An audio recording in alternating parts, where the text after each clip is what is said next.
Okay, friends, today we'll be working on compound inequalities, okay? So for compound inequalities, here are the following prereqs that I expect you guys to, have done pretty confidently, right? So I want you, oopsies, teehee. There we go. I want you guys to, 1, know how inequalities work. I need you to know how to have it in interval notation. I need you to have it in graph notation. I want you to have it in set builder. And obviously I want you to know how to write it in inequality form. Okay? So that's the first thing. I also need you guys to know how set builder notation works, and I need you to be real confident. Okay? So if you guys have this, keep watching. If you're not feeling so hot about it, maybe maybe come back to it. Maybe come back to this. Okay? So if you're still here, I assume you know what you're doing. So let's get started. Wait, there we go. Let's get moving. So the first thing I'm going to cover are the definitions of union and intersection. Okay. The definition of set union, and I'll do this in pink for y'all, is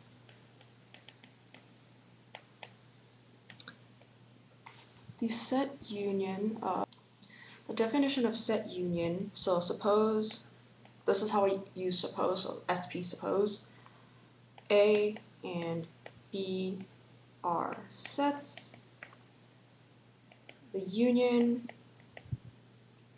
of A and B, denoted as A cup B, the cup, right, is the set of all elements in A or in B or both A and B. Okay? And for intersection, I'm not going to spell it all the way out. Set intersection, suppose A and B are sets. The intersection of A and B, written as A cap B, little whoop, is the set of all elements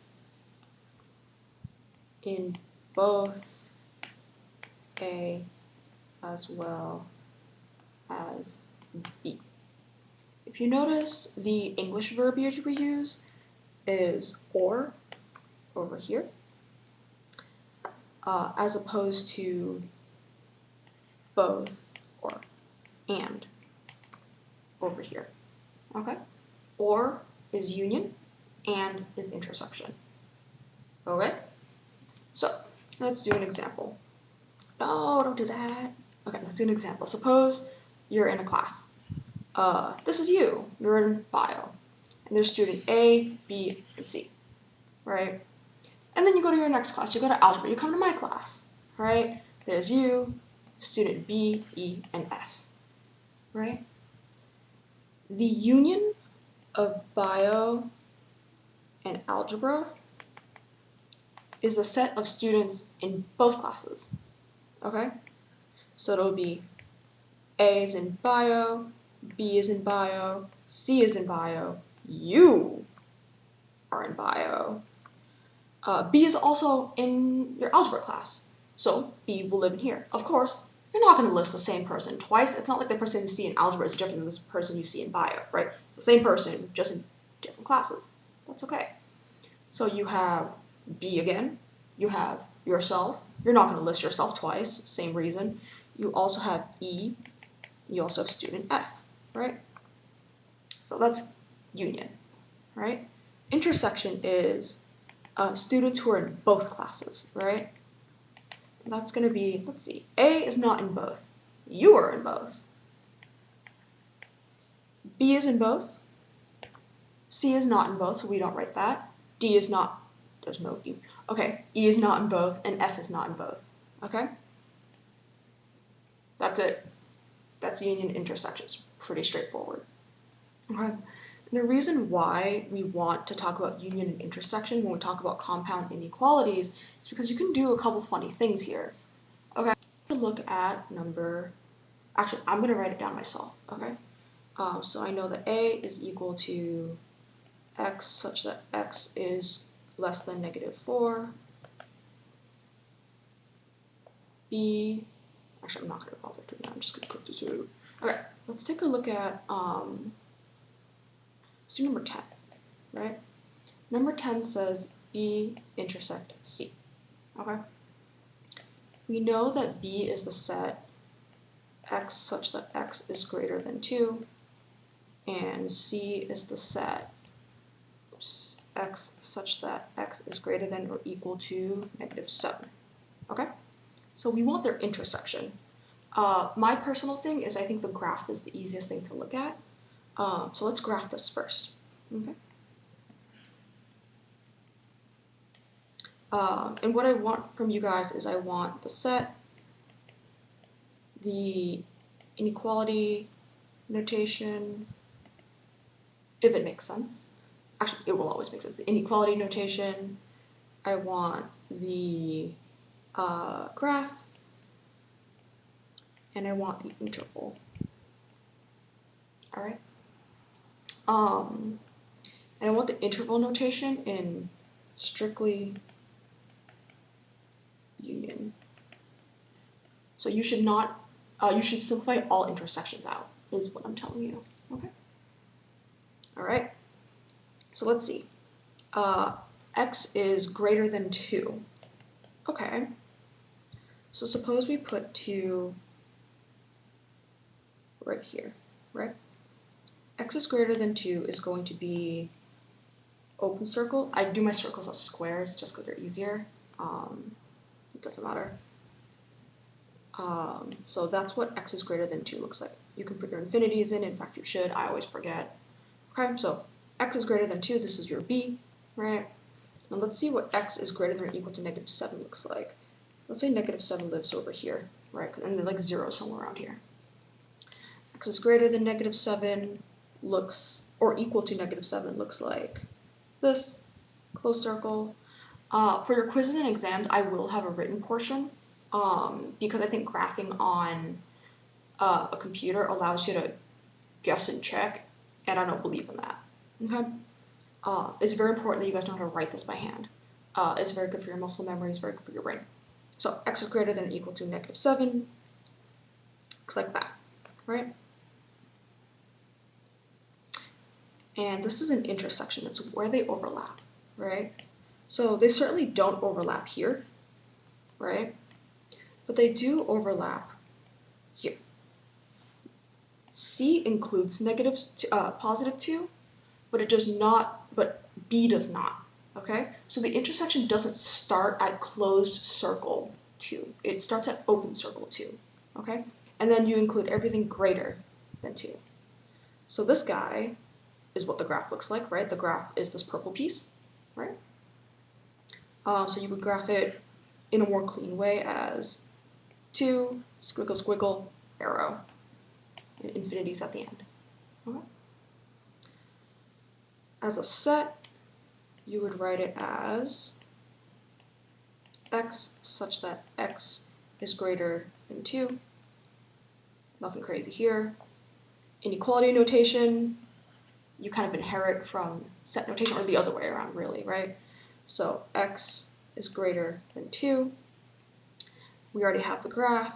We have the inequality notation. Let's write it as an interval, and this is going to be 2 to infinity. Okay? Easy money. Okay. Let's do another one. Let's do 12. Let's do A union D.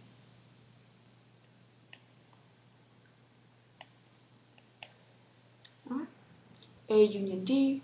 We know that A is x is less than -4, and we know D is 0 less than or equal to x less than 5. Okay. Again, personally, I think the graph is the easiest, so let's do that.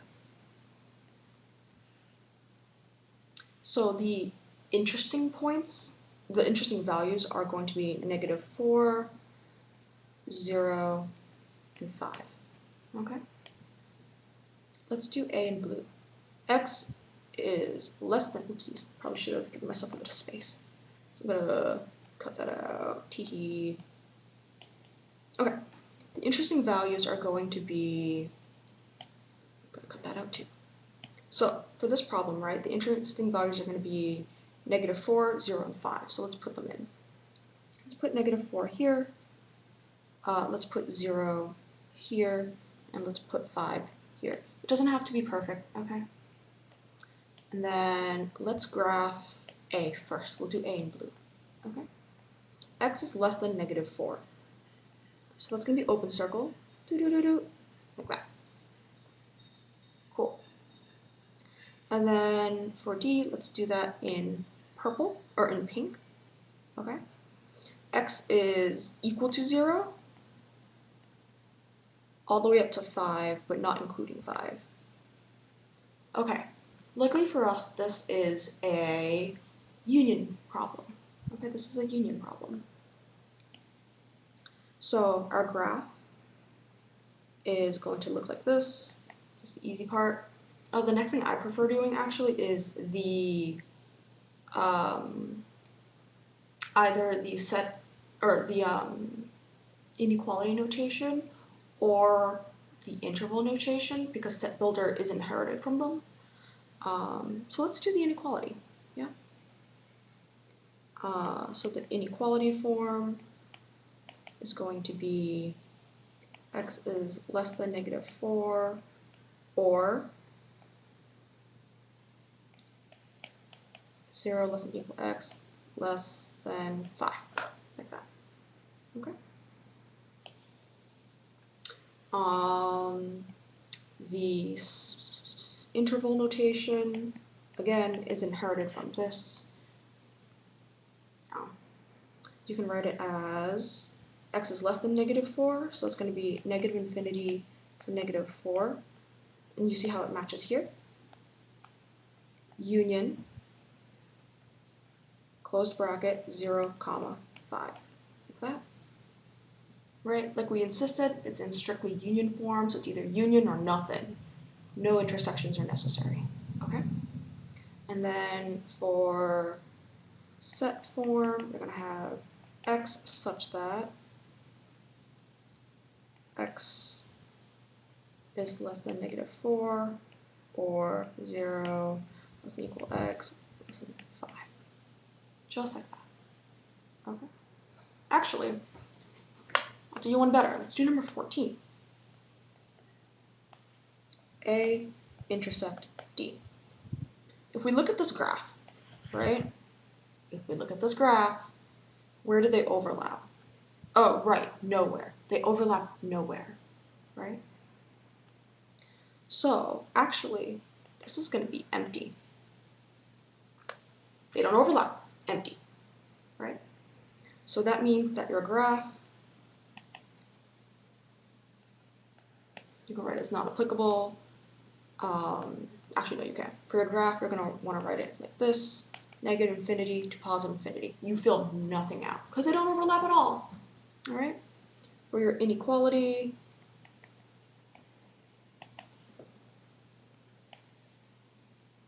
nada. For your interval, this means empty, okay? This is the empty set. And for your set, oh, look, empty. That's it. On a quiz or an exam, if you ever come across an empty set, right, all you gotta do is write this. You don't have to do the rest. Okay? Cool. And that's it for inequalities in terms of unions and intersections. And now let's do something a little more interesting, shall we? Let's look at, let's see. I'm gonna cut that out. Let's do something a little more interesting. Next we're gonna take, let's do something a little more interesting. Let's look at compound inequalities, okay? I think compound inequalities are best done in not a lecture format, but in a tutorial format, so that's what we're gonna do. So we're gonna look at, again, page 36. Let's start with problem number 27. So, again, I want our answer in this order, okay? Graph, interval, set, and we don't need it in inequality form because it's already given to us, okay? So, number 27 says y minus 7 is greater than or equal to -9, and y plus 2 is less than or equal to 5. You do not want to work in this form. You want to isolate the y completely, okay, your variables completely. So we're going to do a little transformation, right? We're going to simplify using algebra, right? We can add 7 to both sides. Get y is greater than or equal to -9 plus 7 is -2. And similarly here, we're going to get, we subtract 2 on both sides, y is less than or equal to 3. And they want the and. And means intersection. Okay, so let's make a graph out of this guy. Negative infinity, positive infinity. Okay, let's figure out what the interesting values are. The two values are -2 and +3. Okay. So the first one says y is greater than or equal to -2. So this should be closed circle. And then going that way. Cool. And then for the second one, y is less than or equal to 3. So like that. And we see where they intersect, right? Because this is an and is intersection. So they intersect. Does the blue include -2? Yes, it does. Does the blue include +3? Yes, it does. Okay, good. Let's go the other way. Does the pink include +3? Yes, it does. Does the pink include -2? Yes, it does. And of course, it includes everything in between as well. So this will look like that, right? So your final graph will be -2 to +3. I'm going to close circle this guy. I'm going to close circle this guy. I'm going to okay? And there's your graph. As an interval, you have this as -2 to +3, right? As a set, you have x such that -2 less than equal to x less than equal to 3, close. Easy money. Okay. Okay, now let's take a look at number 34, right? Again, I want you guys to get so confident with fractions. 34 has 5/2 a plus 2 is less than -6, and 3/4 a minus 2 is less than 1. Okay. Let's shade this over just so we have some space. There we go. Okay. Personally, I don't want to do distribution because that's a lot of work. So I'm going to cancel out, or I'm going to start on the set first. I'm going to cancel out the 5/2, okay? Again, I need you guys to be so stupid, silly, confident with your ability to handle fractions, okay? Again, please get so stupid, silly, confident with this. Okay. If we were to work this out, we'll get, I'm going to multiply by 2 on both sides, so that gives 5a plus 2 less than -12. I'm going to divide by 5 on both sides, which is going to suck, so I'm going to leave as a fraction. a plus 2 is less than negative 12/5, right? And then I'm going to minus 2 on both sides. A is less than negative 12/5 minus 2, which means A is less than, let's see, negative 12 over 5 minus 10 over 5. Right, yeah, and then I'm going to combine that, which gives negative 22 over 5, which is a bit less than 4. It's like negative 4.4, okay? On this side, we'll do in pink for you. I'll do the same exact thing, multiply by 4 on both sides, so 3. A minus 2 is less than 4, divide by 3 on both sides. A minus 2 is less than 4/3. Add 2 to both sides. A is less than 4/3 plus 2, which is the same as A. This is 6/3, right? And that gives A less than 10/3. Okay. And this is an and statement, so we'll draw our little graph and see where they intersect. Let's see. Like I established, right? This doodad over here is going to be a little further to the negative end of negative 4. It'll be negative 4.4-ish. Okay, so we'll put that in. This is going to be negative 22 over 5. Okay. Actually, I'm going to give myself a bit of space. Negative 22 over 5. On this side, we're going to have 10/3. 10/3 a little bit more than 3. It's 3 1/3, so we'll put it at about here, right? We'll graph this guy in. A is strictly less than, so open circle, da-da-da-da-da-da, right? On the pink side, it's also open circle, da-da-da-da-da-da-da. And where do they overlap? They overlap starting at open circle, negative 22 over 5, off to negative infinity. Okay? So your final overall graph, again, this is perfectly fine for scratch work. I encourage it. Okay? But your final answer should be a little bit neater. It should look like, I'll do it in purple for you, negative 22 over 5. Okay. So that's your graph form. As your interval form, it's going to be negative infinity, comma, negative 22 over 5. As a set, it should be x such that x is less than negative 22 over 5. And as an inequality, it'll be x is less than negative 22 over 5. Easy money. All right. Let's do something where the inequality has 2 things, or 1 thing on each side. Okay. Again, once you get the hang of this, easy money. Let's do number 37.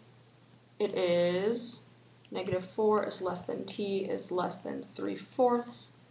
And we want to write it as 2 separate inequalities. Easy. Split it, right? You want, essentially, a graph that looks like this.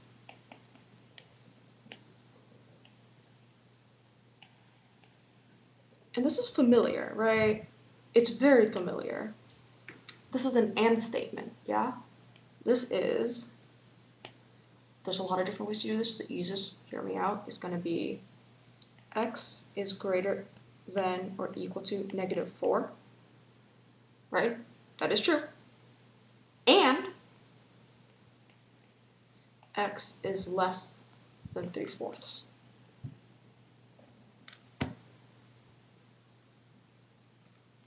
Right? You could be a serious piece of work. You can say, if you confuse easily, zone me out, okay? But if you're a piece of work, you can say this and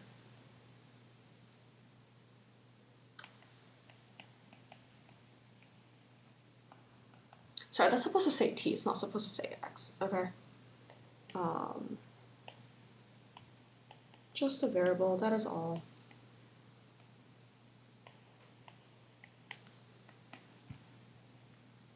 easy money. This is the answer they're looking for, by the way. And actually, I'm going to have you do number 41 on your own. I want you to submit on Gradescope. This only applies to my summer 26 students. If you're watching this in the future, this may not apply. Okay, so hang tight. And I'm not going to give you the solution in this video, all right? I also want you guys to do number 48, okay? And submit on Gradescope as well. Okay, now let's do some or statements together, okay? Oh no, don't do that. Okay, let's look at, let's do number 56. 56 is pretty nice. We have x is less than 0, or 3x plus 1 is greater than or equal to 7. This is already solved out, it's already simplified, so let's work on the other side. Let's do that one in pink. Again, it's a very business as usual kind of thing. You subtract 1 on both sides, 6, you divide by 3 on both sides, 2, okay. I'm going to insist you guys graph this out so you know what you're looking at. X is greater. So to graph this guy, right? Going this way, right? And for x is greater than or equal to positive 2, you have it going like that. Right? And or statements cover anything that any of the starting sets cover, right? So what this means is, well, one, this is the graph. This is perfectly okay. Second, it means you have, let's see, what does the blue cover? It covers everything from negative infinity to 0, not including 0. And then the pink set covers everything from 2, inclusive, to positive infinity. Okay? That's it. That's it. And you can't simplify this any further because these two sets are disjoint. Disjoint means they don't touch, right? Cool. And what I'm going to have you do is I'm going to have you do number 59 and submit it to Gradescope. Okay? As well as number 59, I'm going to have you do number 60 and send it to Gradescope as well. And that's it, actually. These problems are pretty easy. They're pretty straightforward. Yeah, what you'll find is that sometimes you get no intersection. Sometimes you get the original set. Sometimes you get the whole number line, right? It's all pretty cool stuff. And that's it for compound inequalities. We'll do absolute values next lecture.